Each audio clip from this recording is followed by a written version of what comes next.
ادامه گفتارهای رادیوی فرهنگ.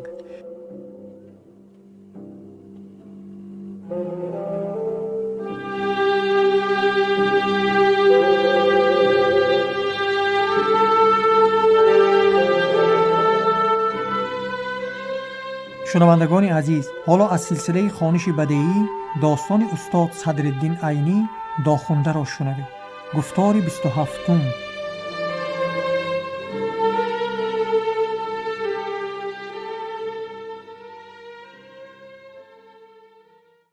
قسم 4. فصل 1. شخص قطار وزندار. سرای ارباب نصیر دیر باز از آینده و رونده خالی مانده بود. دیگی سرای که هر شب برای سیر کردن 20-30 نفر شاگرد پیشگان حاکمان کولا و بلجوان می جوشید، امروزها روی آتش را نمی دید. ارباب با زن خود دو به دو از این احوال شکایت کرده نشسته بودند که ناگاه در سرای کوفته شد. ارباب با بسیار بی‌حوصلگی ها از جای خود خیسته: مگر باز یگان بلشویکی خشک پای آمد؟ گفته آهسته آهسته به در دروازه رفت و کیست؟ گفته صدا داد: آشنا کشا. دروازه گشاده شدن زمان یک نفر سوار به سرای در آمد که به گردنش قطار وزنه حمایل بود. ارباب نصیر همین که این شخص را دید بی حوصلگی اولش را گذاشت و گرم و جوشان پیشواز و پرسپاس کرد. اسبش را به سیزخانه بست و خودش را به میمانخانه در آورده به گلخانه ها تشکیراند. تا گرم شدن خانه چای و دسترخوان هم حاضر شد. شخصی قطار وزندار از جیب خود 5 تنگه بخاری برآورده داده: ارباب، من تا 1 ساعت به تو میهمانم، زود باش 1 طبق آش تیار کن. گفت. ارباب پس از آن که به حولی درون رفته زن خود را به آشپزی فرمود، باز آمده به پیش میهمان خود در سر گلخن نشست. خانه خاموش بود. بغیر از شتیری که از سوختن چوبی برز می برآمد دیگر صدایی شنیده نمی شد. این خاموشی بسیار دراز نکشید. شخص قطار وزندار به آنکه دستان خود را از پیش شعله آتش کشد: ارباب گپ زن، این وقتها احوالت چطور است؟ گفته گپ سر کرد. هیچ طور می شد. ارباب گفت: برابر جناب عالی خیر و برکه هم از میان رفت. در وقت مسلمان آبادی یگان شب سرای من از مهمان خالی نمی ماند. اگر حاکم یا املاکدار مهمان شود غیر از خراجات مقرره به من جامه هم می پوشانید.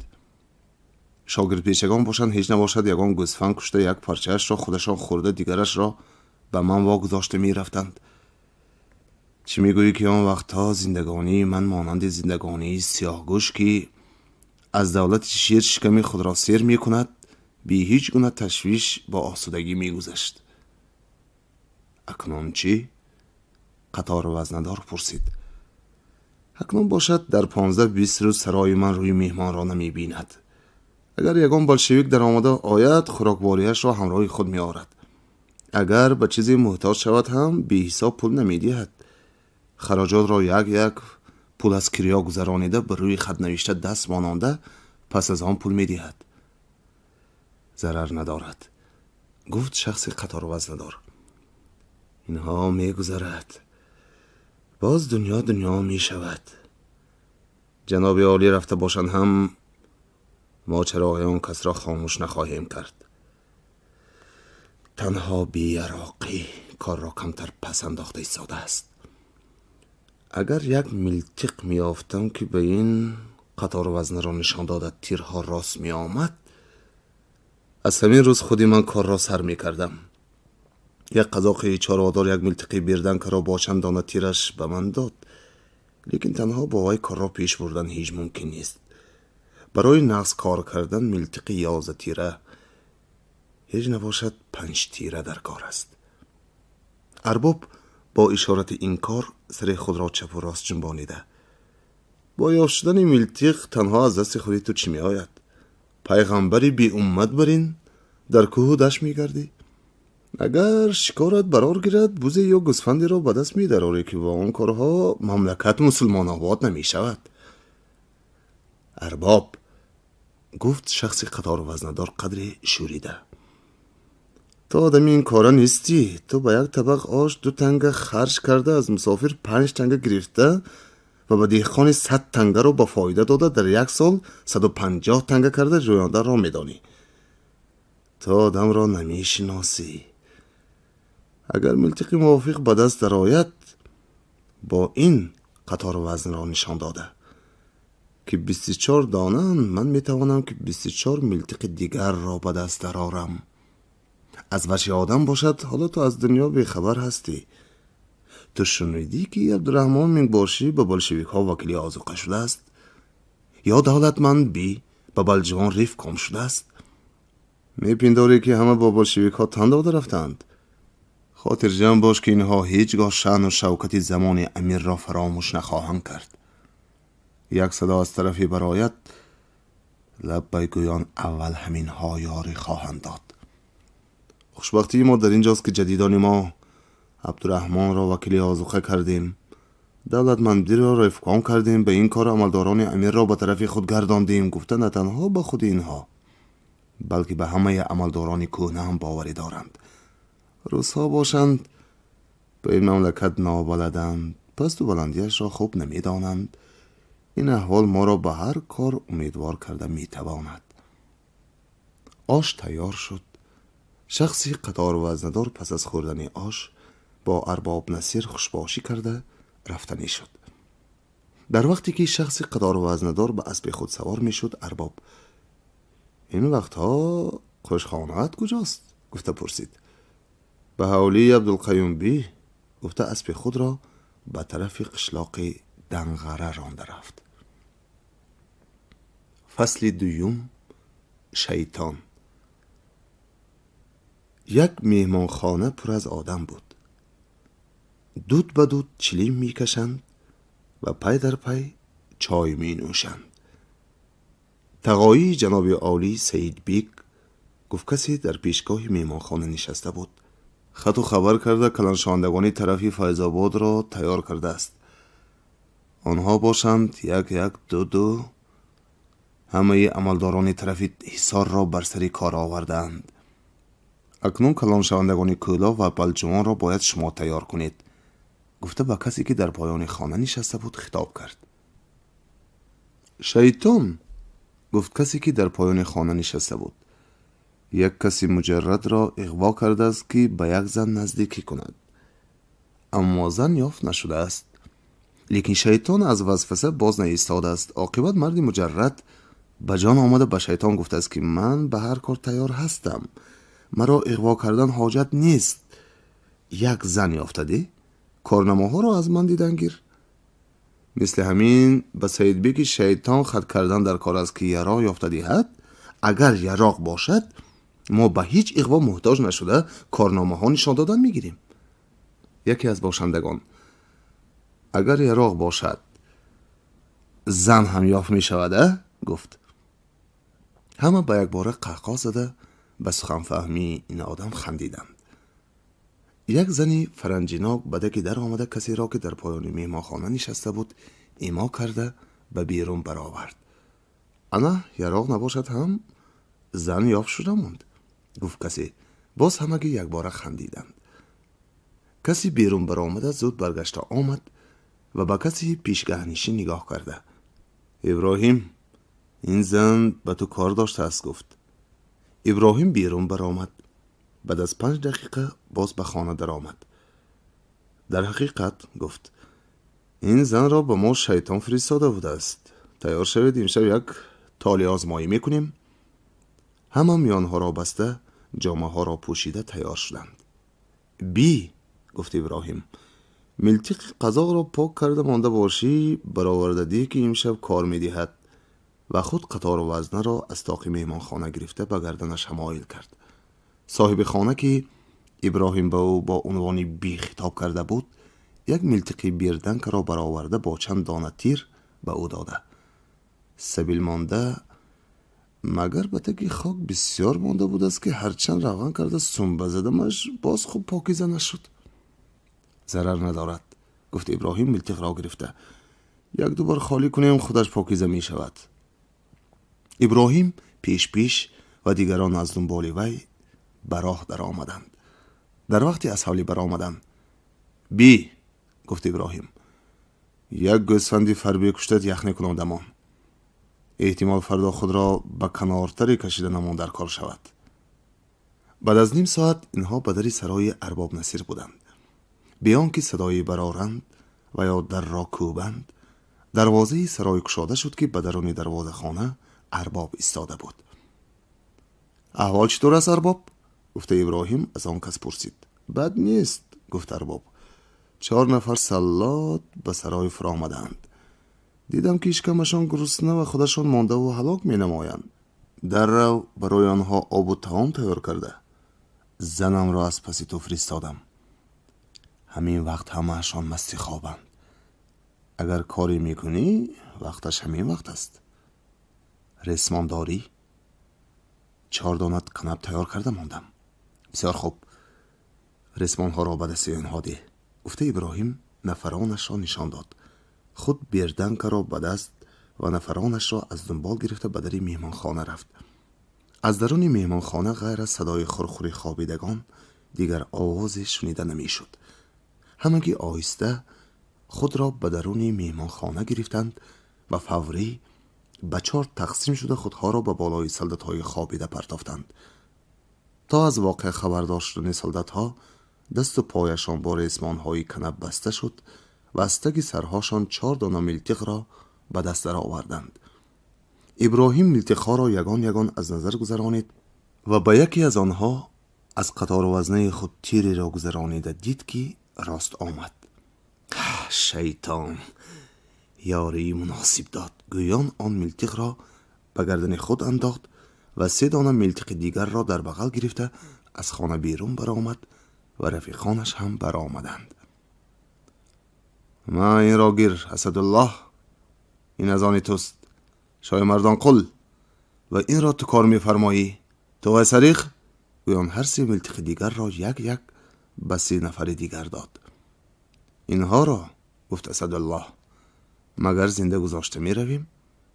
البته، گفت ابراهیم، اگر به جان اینها ضرر رسانیم هم ارباب نصیر را و هم دولتمندی رفکام را در تشویش می اندازیم. تدبیران است که یک قسم چیزهای خانه ارباب را هم با خود می برداریم. هر کس از واقعه پرسد دزد آمد، نشناخته ماندم گفته جواب می دهد. این تدبیر به ارباب هم معقول شد. پس از گرفتن 2-3 بخچه مال از خانه ارباب همه برآمده رفتند. ارباب پس از برآمده رفتن اینها یک چند بار دزدان را نمانید، خانم را روبو چون کرده بردند گفته فریاد کرد و بعد از آن به پیش سلدت ها در آمده دست و پای آنها را کشاد و به حال آنها افسوس خورده به طرف بلجوان گسیل کرد. فصل 3 آغاز. در وقتی که ابراهیم با نفران خود در حولی عبدالقیوم بی یخنی خورده نشسته بود، سوار از دروازه در آمد. ها؟ چیکار کرده آمدی؟ گفته ابراهیم از آن سوار پرسید. پیش از آن که سلاتان به بلجوان رسند من رفته دولتمندی را دیده کار را پختم.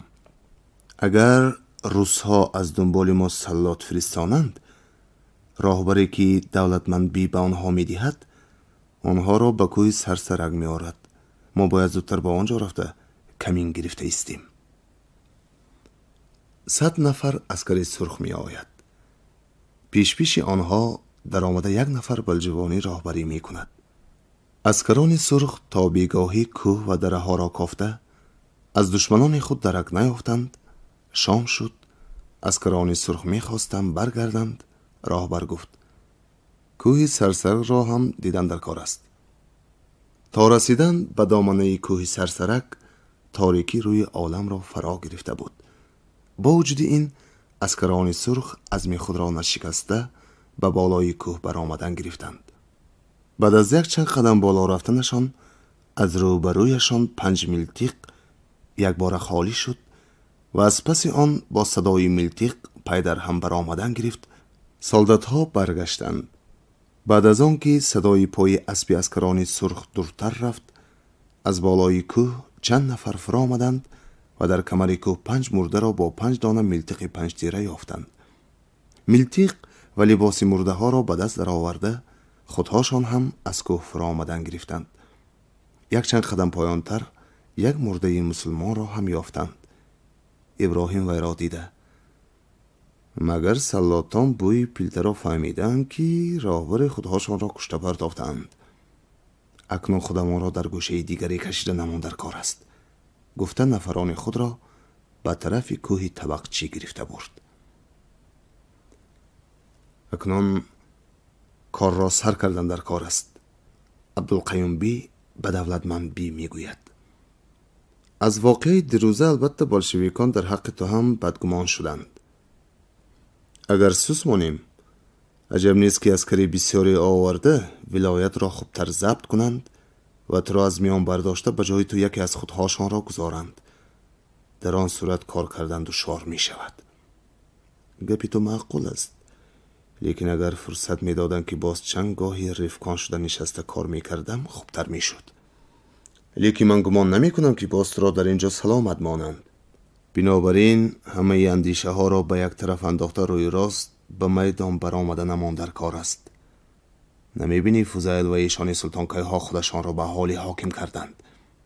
فوزیل غرم را، ایشان سلطان درواز را از آن خود کرد. یراق کمی می کند. کاری می شد که یک مقدار یراق با دست می در آوردیم، کار را پیش بردن آسان‌تر می شد. بسیارتر یراق با دست در آوردن هم با روی راست به میدان در آمدن می شود. تو حاکمی ولایت شو، من به تو نایب می شوم. ابراهیم را سر اسکر می کنیم، به اهالی انداز می اندازیم. برای از اهالی پول گرفته توانستن همین یراق‌هایی به دست داشته امان کفایه است. یک مقدار پول نقد که به دست در آوردیم به خانه آباد به تقاضای جناب عالی می فرستانیم که در 3 روز به ما یراق می رساند. حیف که گفت دولتمند. بیاندیشگی های ابراهیم کار را لد داد، وگرنه من به درون ساده بسیار کار می کردم.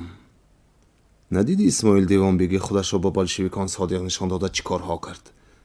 شهر سبز برین یک ولایت را که اهالی آنجا خودشان عسکری بلشویک را پیشواز گرفته، توره را دستگیر کردنی شده، مملکت را با دست خود به آنها سپرده بودند، زیر و زبر کرد.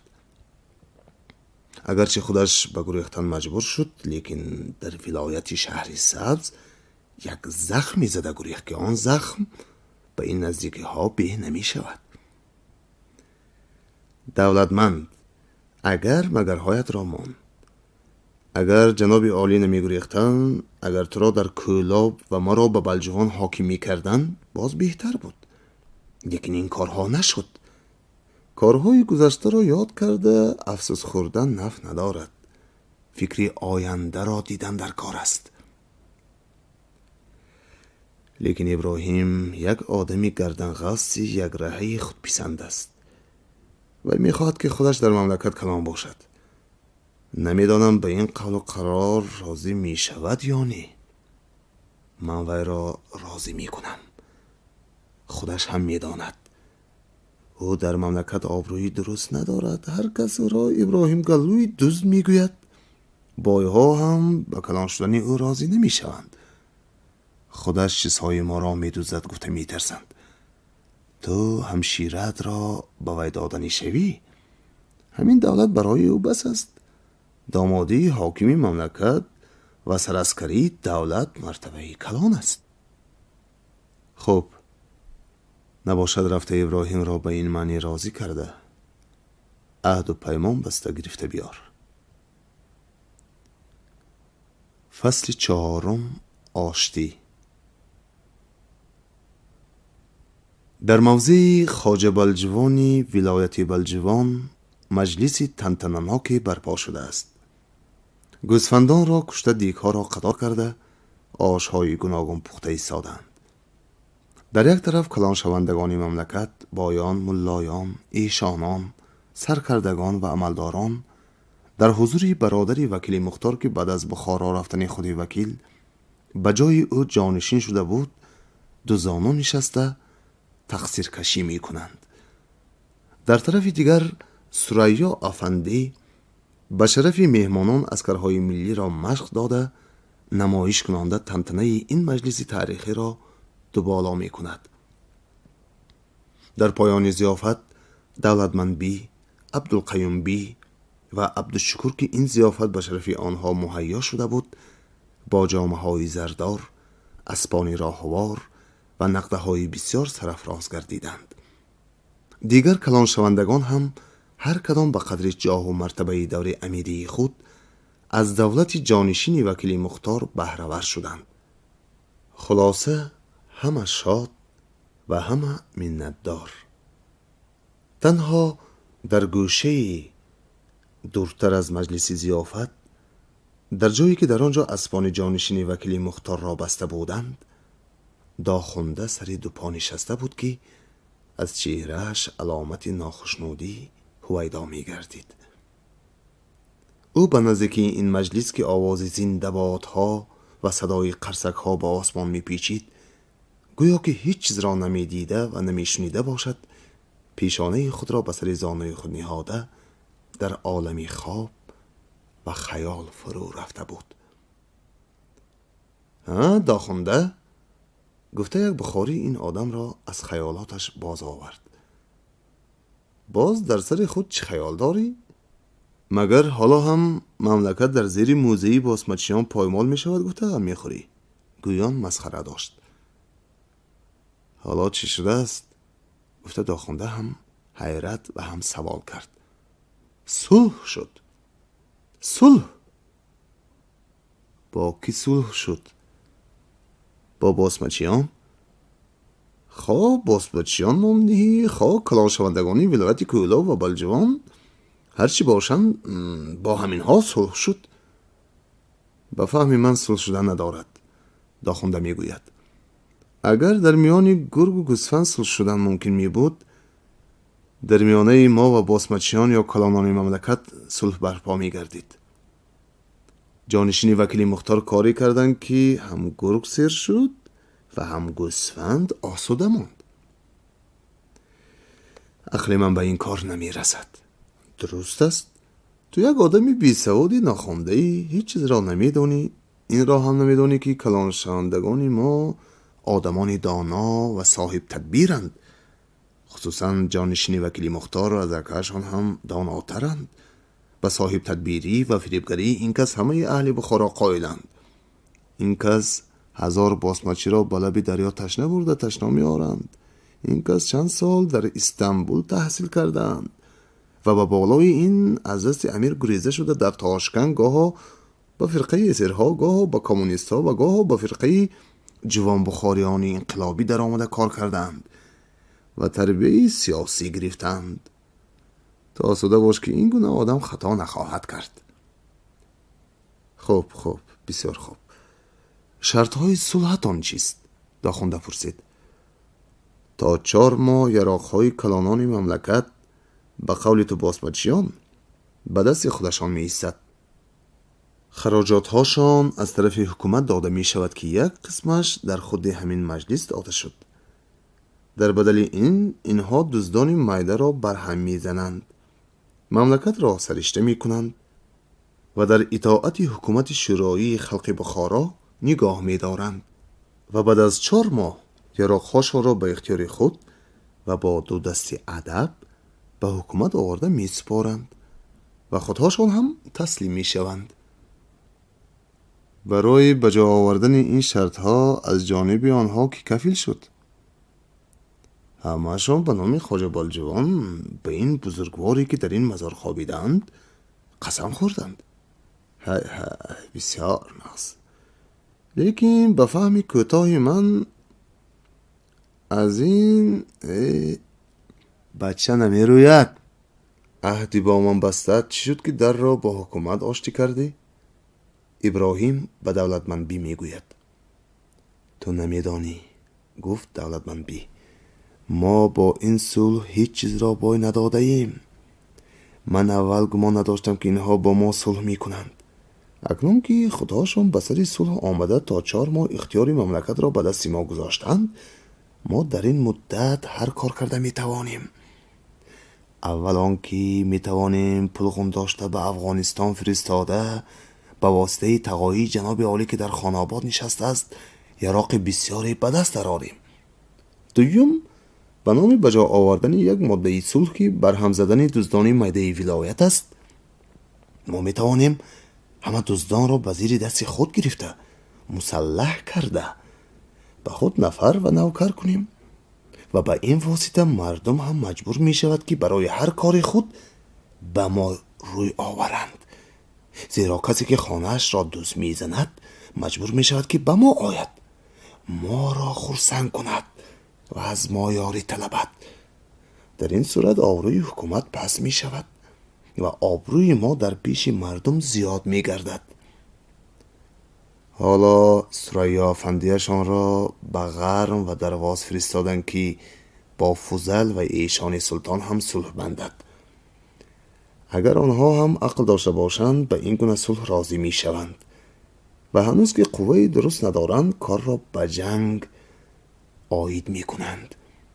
اکنون که تو به مجلس صلح حاضر نشده مقابلت خود را روی راست نشان دادی، بهتر آن است که به پیش ما نیست و به طرف حصار دوشنبه رفته از آنجا به سر خود کار سر کن. فصل 5. سلاح غیبی. در قشلاق نارون جمع آمد بزرگی برپا شده است که قریب 1000 نفر می آید. چی گپ؟ ابراهیم گلو پسر چقبای تخسبا مردم را برای مشورت جیغ زده است. مگر مردم کاری دیگری نداشتند که با جیغ زدن وی اینجا آمدند؟ نمی بینی که اینجا جمع شدگان که هایند؟ اینها همان آدمانی هستند که در دور امیر دور می راندند.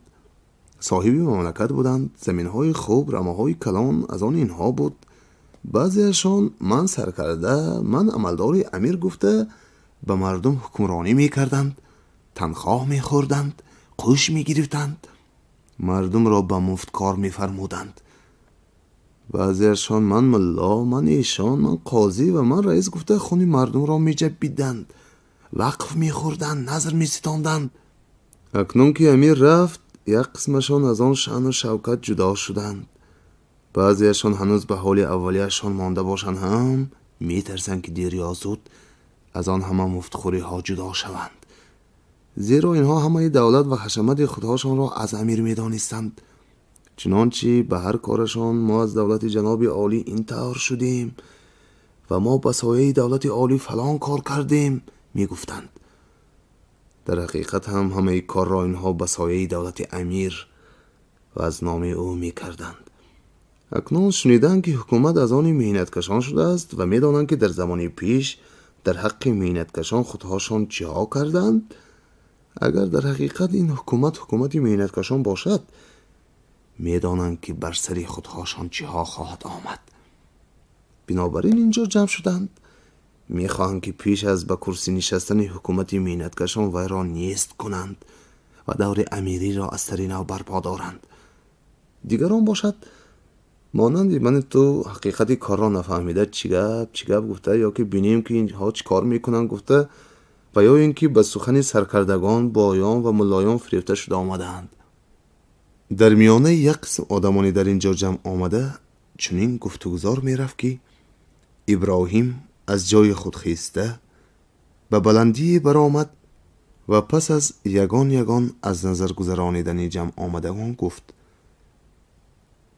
مسلمانان، من شما را برای این جیغ زدم که به من یاری دهید تا که در راه اسلام و مسلمانی غزا کنیم، مملکت را مسلمان آباد نماییم و جناب عالی را از افغانستان آورده باز به خود پادشاه برداریم.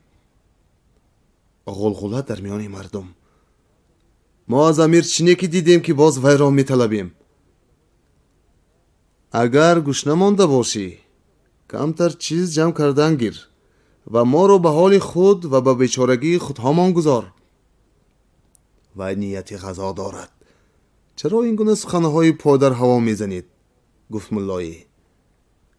امیرش با آن همه توپ و تفنگ و خزینه و دفینه چیکار کرده توانست که این میکند؟ به بیهودگی مردم را تگی پای، خانهشان را ویران و دهقانیشان را پریشان میکنانند. این و کسانی که او را پیش انداختند به خانه ویران شدن مردم چی پروا دارند؟ کاری شود که هیچ نباشد چند روزی دور رانند، گر سوزد و دیگ جوشد میگویند. در زمان پیش هم دیگه اینها با سوختن خانه مردم می جوشید و فربهی اینها از خرابی فقرا می آمد. باز همان را می خواهند.